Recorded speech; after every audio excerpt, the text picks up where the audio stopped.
All right, so we are going to be doing our podcast live, so I'm going to give you guys a countdown. You guys are going to be in the podcast with us. I'm going to say we're from CPAC. I want you guys to be as loud as you possibly can. Are you ready? All right, here we go. Welcome, it is Verdict with Ted Cruz, live from CPAC 2025.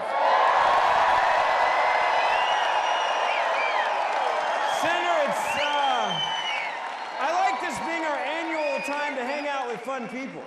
Well, it is great to be back with CPAC, and I gotta say, CPAC this year, there is energy, there's excitement. It turns out winning doesn't suck. It does not. And we have a guest. We have the Attorney General of the United States, Pam Bondi.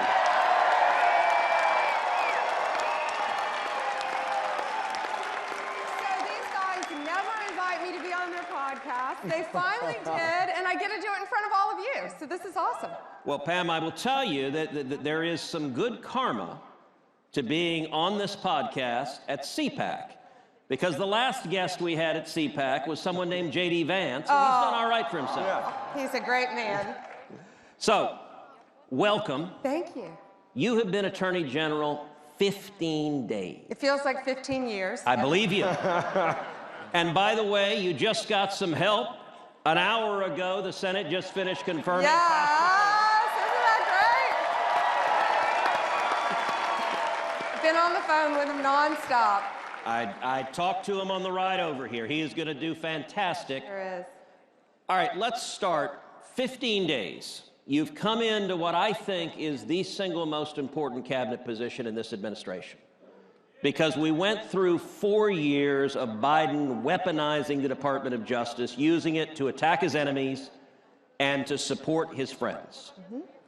So let me ask you, come into DOJ, you've got a mission. You've got a mission to restore integrity to the department, to end the weaponization and politicization. How do you do that? How do you get that done? You know, the volume, Senator, what concerned me the most, it's the volume of how bad it was. And it still is. We're working on it. It's day by day by day.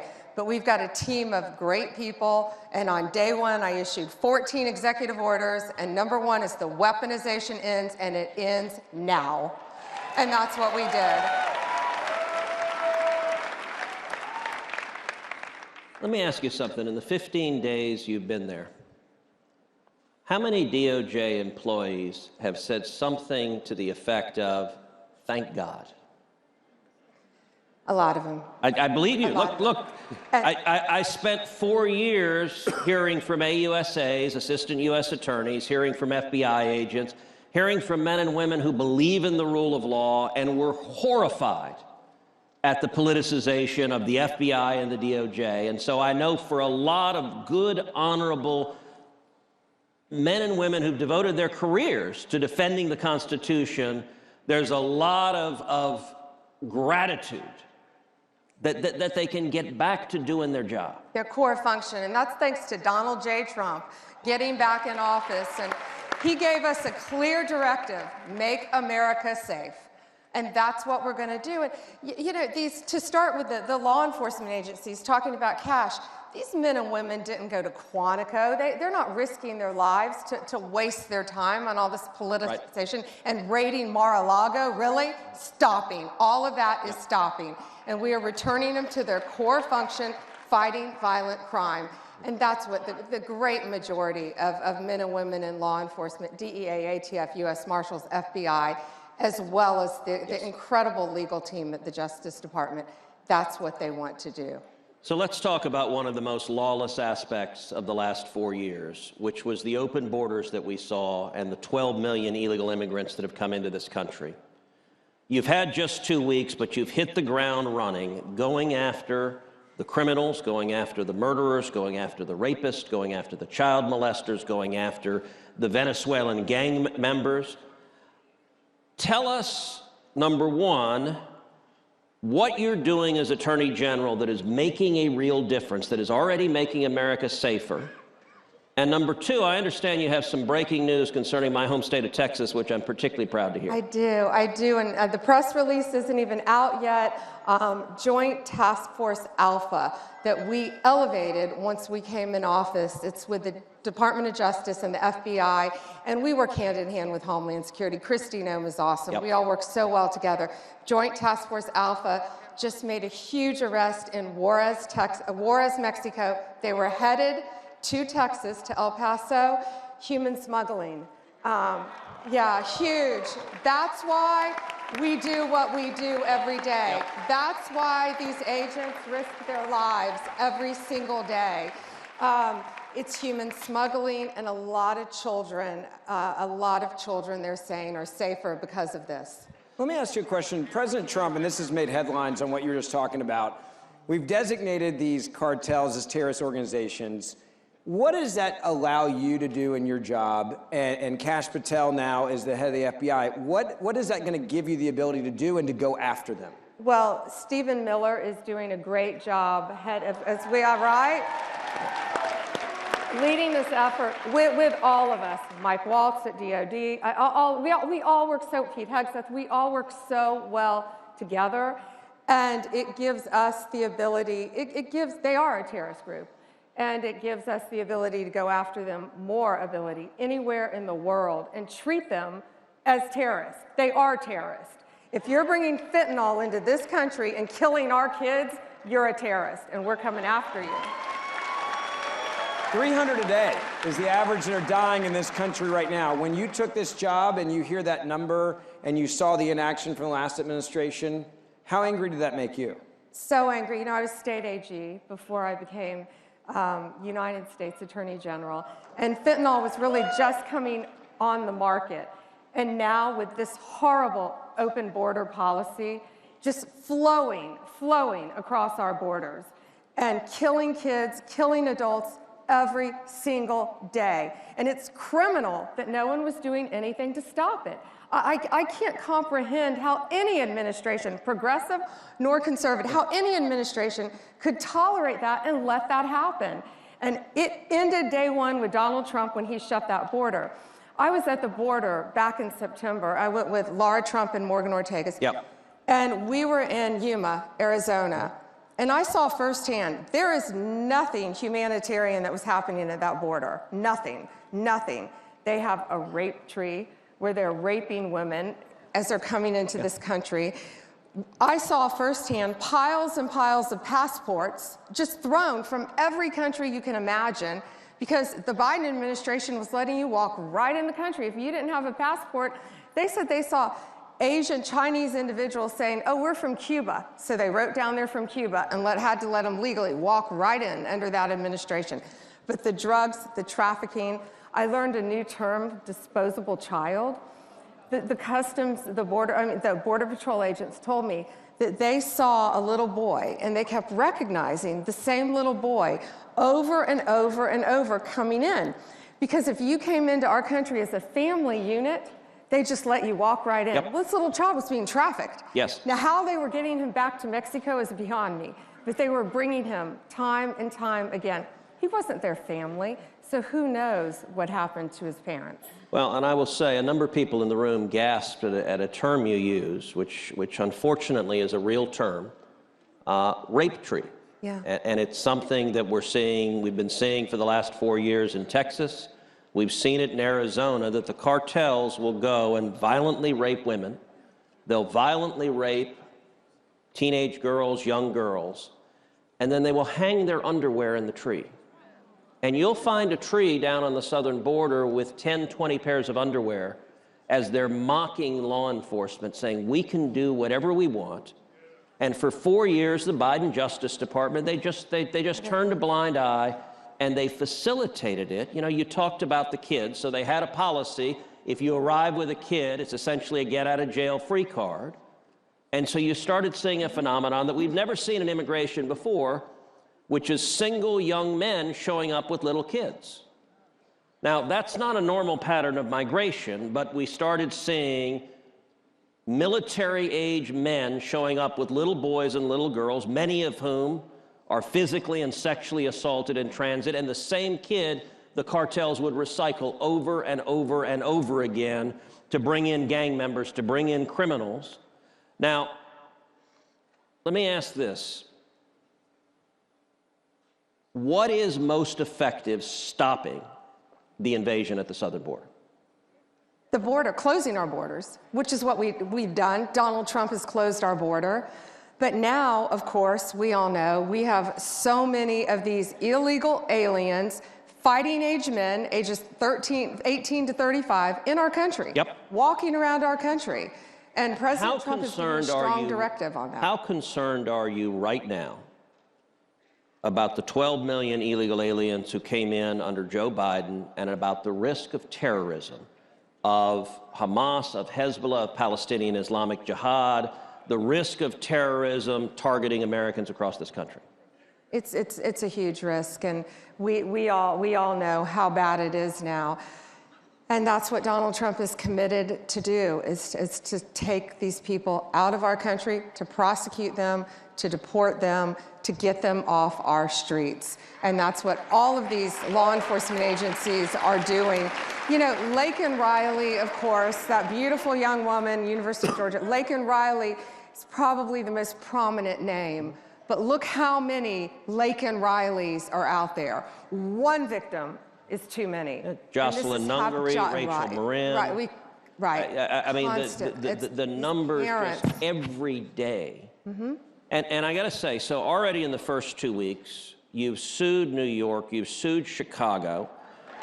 You can clap for that. These sanctuary cities that are fighting, and I've got to say, Massachusetts in particular, actually in our last podcast we talked about this, how Massachusetts continues to this day to have violent child rapist illegal immigrants who they release on the streets, and they refuse to notify ICE. They refuse. These are illegal immigrants who could be deported immediately, and the Massachusetts officials take criminals who violently rape little kids. Let me ask you, what is your message to a mayor, to a local official who wants to defy federal immigration law? Well, our message is very clear. I sued Illinois first, Chicago, first day, and I gave a very strong warning. If you don't comply with the law, you're next. And guess who didn't listen? New York. Kathy Hochul got sued. They all got sued in New York. And if you don't follow the law, you're going to be next, because we are going to get violent criminals off our street. And you know, Senator, it's more than that. They're endangering the lives of our great men and women in law enforcement. Yes. That's what people don't understand. When you're hiding illegal aliens from law enforcement, you're endangering their lives. It's gonna stop. So let me ask you, 2 weeks into it, you've been at DOJ. What's your assessment? Is it as bad as you thought it would be? Is it better? Is it worse? It's worse. Of course, it's now worse. You inherited chaos. Worse meaning, yeah, that department had completely lost its mission of fighting violent crime. Look what they did to President Trump. Look at the weaponization, and weaponization ended. And the deep state is very real. I think all of you in this room know that. It's very real. And people trying to undermine everything you're doing. You know, 3 weeks into it, I went in one department and found huge 20 by 20 glossies of Joe Biden, Merrick Garland, and Kamala Harris still hanging up in my office. They're gone. They're gone. They're gone. And guess what's replacing it? A very handsome photo of a man named Donald Trump is in place. Not the one in the hallway, right? That picture? That one. That one, okay, I like that one. That one's right in replacing. But you know, I make light of that, but that's what's happening. Yeah. You know, he had been in office 3 weeks, and the deep state still had those pictures hanging, and to me, that's defiant. It's insubordination, not going to happen. But you know, what we said, most people, the majority of the people are great people who went to law school, became prosecutors, became law enforcement agents, to fight crime. You've spent your professional life as a prosecutor. Career. How important is it to you to go after bad guys and to get bad guys off the street and keep people safe? It means everything. And the drug epidemic, you know, the fentanyl just flowing into our country now, the terrorists, the gangs, TDA, Transdagua, MS-13, all of the gangs who are now terrorist organizations. We've got to stop them. And that's why we do what we do. And we all have to work together. And working with Homeland Security has been great, too. So one of the most shocking statistics from the prior administration is the number 300,000. 300,000 children that the prior administration had in custody and that they lost, that they do not know where they are. We know that many of those children are being abused right now. Tell me about the efforts you and Homeland Security and the Trump administration, the efforts you are doing to find those children and to get them out of harm's way. That's top priority, and that's Donald Trump's top priority, to find these victims and to save them. And that's what I truly can't comprehend how any administration would let that happen and not care. And that's what we're all fighting for. And you know, you say, when you take a job with this incredible volume, you think, how do you do it? How do you focus every day? And you do it by saying, if I can save one life, it's worth it. Well, it's a lot more than one. But it compounds. That's how you start off, one life. And it is thousands and ultimately more. So I want to say something to the folks here at CPAC, which is, as many of y'all know, Ben and I do this podcast, Verdict with Ted Cruz. We do it 3 days a week. We do it Monday, Wednesday, and Friday. We've got roughly 1 million unique listeners all over the country.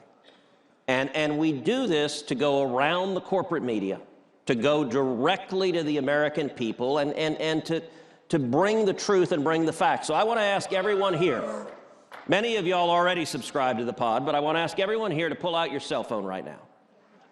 Pull out your cell phone and text the word verdict, V-E-R-D-I-C-T. Text the word verdict to 24005. Again, 24005. When you text verdict to 24005, what you'll get back is a link to subscribe to the podcast. Now, if you're under 40, you know what I'm talking about. And if you're not, ask your kids or ask your grandkids. Although I'll say, if you're at CPAC, you're pretty hip and connected. So you may know as well if you're here at CPAC. But every Monday, and subscribe doesn't mean it costs you money, to quote your dad. Oh, my father points out that my dad is 85, and he said when he hears subscribe, he thinks it's a magazine subscription. There's no charge. It just magically appears in your phone early in the morning on Monday, Wednesday, and Friday. And we bring in guests like the Attorney General of the United States, and we focus on what is happening, the victories that President Trump is winning, and the news that the corporate media won't cover. Yeah. I want to ask you... 24005. I want to ask you a question. It's one that I've been dying to ask you, and it deals with all of the pardons that were given out from Joe Biden at the end. There were a lot that went to his family. Mm-hmm. It is what it is. There's one person he did not pardon. That would be himself. There are a lot of people that think there should be accountability. Should this be something that is looked at to see what he did while he was president? Don't you find it very interesting, though, that they attempted to prosecute the president for having documents in the most secure place in the world other than the White House, Mar-a-Lago, and he had the security clearance to take them, yet Joe Biden, who had no security clearance to take them at the time, had them in his garage with his drug addict son going in and out of his garage, yet what did they say about him? Too old to prosecute. Frail old man. But listen, Donald Trump and I have not talked about that at all. This is not about targeting. This is what they do to us. This is not about targeting. This is not about weaponization. This is about keeping America safe and going forward and prosecuting violent criminals. If you committed a crime in this country, no one is above the law. I will say that. No one is above the law. So Pam, the media are going crazy about New York Mayor Eric Adams and the charges that were dismissed against him. So glad you brought that up. Tell us what the story is, what happened there, and why were the charges dismissed? Sure. And Emil, who has done an incredible job, he worked on this case, he looked at this case. It was an incredibly weak case filed to make deportation harder. That's why they did it. They took one of the biggest mayors in the country off the playing field in order to protect their sanctuary city. This case, it was so incredibly weak. It was about increases in airline tickets, upgrades in airline tickets in his official capacity, without getting into all the details of the fact. I don't even think it could survive a verdict. Excuse me. Incredibly weak case. That is the weaponization of government. That's lawfare. That's lawfare. When you're filing cases like that to keep someone who criticized Joe Biden, who said they took away his security clearance, so he could not get the details, so he could not help enforce the deportation efforts in New York. And you know, these people are going after him. Ride a subway in New York. It's not safe. Yep. Violent crime is at an all-time high, and that's what they're doing. So it's not about weaponization, it's about ending their weaponization of the government and fighting violent crime and enabling cities like New York and mayors like Eric Adams to enforce Donald Trump's immigration policies. I want to ask you, and go back to something you said a moment ago. We were talking about cartels, and they have been able to set up networks, and we see this coming up now more often, where they're controlling states and cities and states and the entire flow. And they've been able to do this and set it up without having to worry that anyone's going to stop them. We're seeing this not on border states, but all over the country, this network.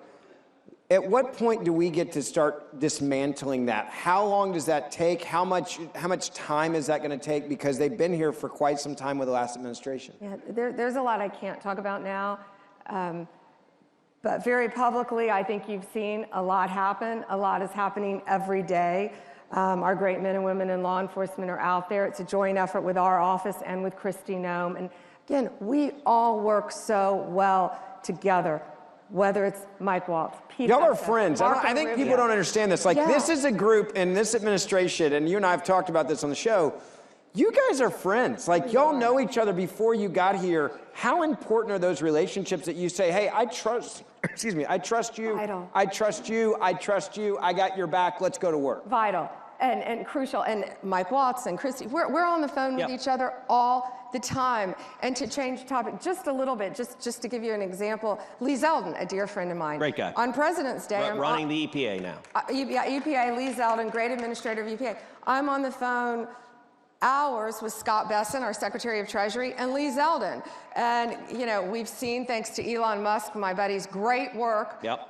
And it's been reported, look what they're doing at EPA. I'm changing the subject a little bit, but they're giving out billions of dollars after Joe Biden lost the election, trying to push this money out the door. Virtually shoveling cash out the windows. As they said, gold bars. Yeah. Let's throw all the gold bars off the ship. Yep. And we're stopping them. We're stopping them in real time. We're going after them. But it's because we all pick up the phone and we talk directly to each other. So we're able to work together, you know, talk to Marco Rubio and look at the men like Steve Witkoff out there, Rick Grinnell, what they're doing working with Marco and Mike Waltz and all the people that they're saving around the world. And that's thanks to one man, Donald Trump. He put all of us in these positions because he believes in us and trusts us. The consistent thread of the cabinet nominees is that you're all change agents. You all came in with a mission, and it is, listen, there has never been a first month of any presidency in the history of the United States of America like the last 30 days. That's right. Amen. And I'll tell you, I have had great joy turning to my Democrat colleagues in the Senate and just deadpanning, well, 3 years and 11 months to go. And they literally start twitching. Like they have facial tics that they cannot suppress. Yeah. But all right, Pam, one of the things that people like about this podcast that we try to do is we try to bring people behind the scenes to actually understand what's going on behind closed doors. So tell us about your first day as Attorney General. You're confirmed, and like day one, when you get sworn in, just walk everyone through what day one of being Attorney General of the United States is like. You go nonstop, and I jokingly said it felt like 15 years because you're working 7 days a week nonstop. And we're all working with each other, and everything we do, it overlaps, and especially with Department of Justice, especially too with all this money going out, the USAID, all of these agencies, and we're going to be helping all these agencies, but you just hit the ground running, literally, and don't look back. I don't look at what time of day it is. I don't think I've slept in 15 days, but you don't want to. And then when you find out about this human trafficking ring that was just broken up, that's why we're all doing what we're doing. And you just keep going forward. And our directive from our boss is so easy, especially on my end: make America safe. And so you just don't, Senator, you don't even, my hardest thing now is I forget to eat. You forget what time it is, and it's 6 o'clock at night, and why do I have a headache? Because I haven't eaten today. But you're going nonstop. And it's not me, it's an entire team. I've got Chad Mizell, I've got Emil, I've got Todd Blanche, thank goodness, coming in, and we've got Kash Patel now, so they better look out. How nice is it to have a boss by a guy by the name of Donald J. Trump, who just lets you do your job? Exactly. I mean, there's a lot of presidents in the past that have really tried to keep their thumb on people. It seems like he's saying, go. Go. And go get it done, and call me when you need me. Go. He has trusted all of us in all of our various capacities and all the different roles we have, whether it's education or agriculture, all the cabinet, labor, all of the different cabinet secretaries, just to go out and do the best we can. And we want to make all of you proud, and we want to fulfill his directive to make our country great. That man sure didn't need that job. He's a good friend of mine. Yep. And I love during my confirmation hearing when they get on me because they say I'm friends with Donald Trump. Yes, I'm very, no, I'm not friends with him. I'm good friends with him, and I'm very proud to work for him.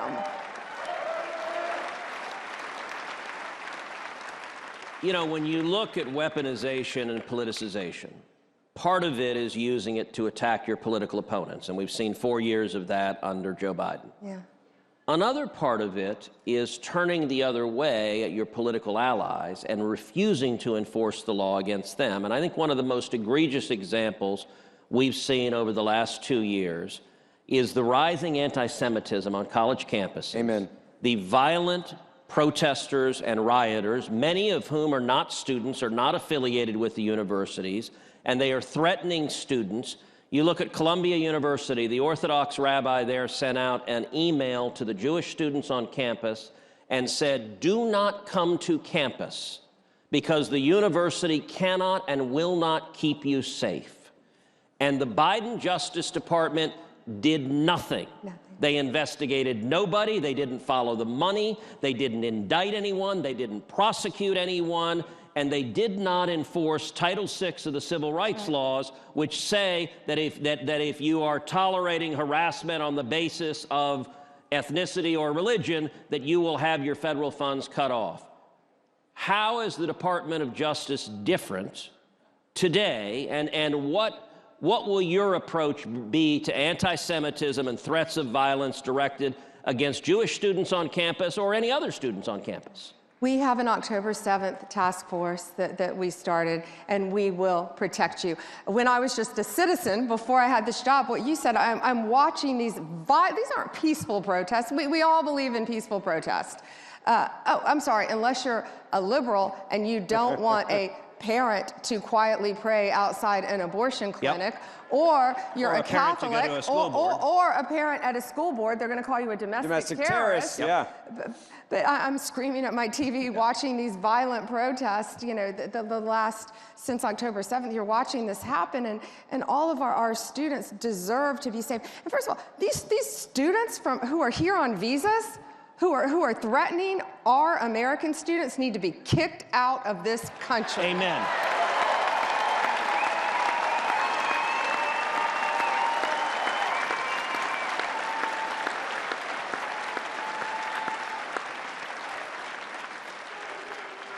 It is refreshingly simple to have an attorney general who has the approach that you're going to follow the law and enforce the law. And that sadly has been missing for the last 4 years. It's pretty basic, isn't it? It should not be complicated. Let me ask you, what keeps you up at night? What scares you in the first 2 weeks in this job? Pretty much everything. I don't sleep at night anymore. Of course, everything we talked about, the drugs, the cartels, the great, maybe I'll get a little sleep tonight based on the arrests that were just made, the children that are being trafficked, things that have been so personal to me since I was a state prosecutor and then since I was state attorney general. Now you just get to help people on a bigger level, which is pretty cool to get to do that. But most recently, it's really been what Elon has been uncovering. And the USAID, the waste at EPA, this money, trillions of dollars, they believe, just being handed out, which is most likely making a round trip ticket and going to terrorist organizations. And you are on the front line of defending the president and Elon Musk and Doge and all the effort they're doing, and every day we are seeing Democrat attorneys general and Democrat interest groups suing the president, suing Elon Musk, suing the federal government, and the Department of Justice is on the front lines. And sadly, we're seeing left-wing activist judges, individual district court judges, issuing nationwide injunctions. Yeah. Tell us about what it's like defending against those lawsuits, and give us your thoughts on the authority of one radical district judge to try to run the executive branch and issue a nationwide injunction. 2 words: we're winning. But yeah, so you've got one. I like that answer. One unelected district judge trying to tell President Trump, who was elected overwhelmingly by the American people, where federal funds can go. We're winning. Even in liberal courts, by the way, Senator, we're winning. And if not, we're going to go all the way to the Supreme Court and keep winning. Well, Pam, let me say, you and I have been friends a long time. I am thrilled with the job you're doing. I'm thrilled. I was thrilled when the president announced your nomination.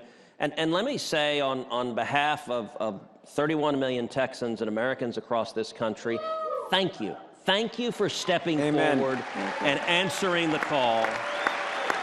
Thank you for pouring your heart into defending this nation, into keeping my kids safe, keeping Ben's kids safe, keeping all of our kids safe. And thank you for remaining faithful to the Constitution and the Bill of Rights and restoring integrity to the Department of Justice. It is desperately needed, and you're doing a hell of a job. Thank you, my friend, and thank you for fighting for us every day. Thank you guys here for being here as well. Don't forget, we do this show Monday, Wednesday, and Friday, so make sure that subscribe or auto download button. God bless America.